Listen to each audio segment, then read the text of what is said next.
దేశంలో చూడాల్సిన గుళ్ళు గోపురాలు ఎన్నో ఉన్నాయిల్లా 6 నెలల కింద అయోధ్య రామ మందిరం తెరిస్తే శీతం పోయొస్తున్నారు.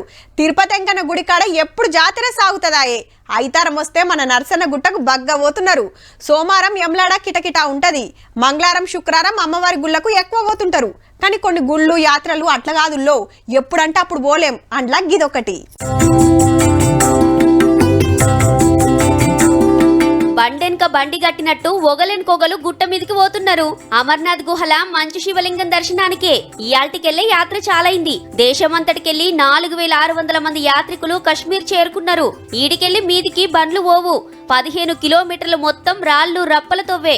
అయితే కట్టెలు పట్టుకుని నడవాలే, లేదంటే ఇట్లా గుర్రాల మీద పోవాలే. బంబం బోలే అనుకుంటా 13,000 అడుగుల ఎత్తుల అమర్నాథ్ గుహకాడికి పోయి మంచు శివయ్యను చూసి మా భాగ్యం అనుకుంటున్నారు. వచ్చే భక్తుల కోసం అన్ని తీర్ల సౌలతులు చేసింది సర్కార్. ఏడాది మొత్తం ఉండదుల్లో. ఇయాల్టికెళ్లి ఆగస్టు 19 దాకా అంటే 52 రోజులు నడుస్తుంది అమర్నాథ్ యాత్ర. తీర్వాటం ఉంటే మీరుసుత పోయి మంచు శివయ్యను దర్శనం చేసుకొని రారి మరి.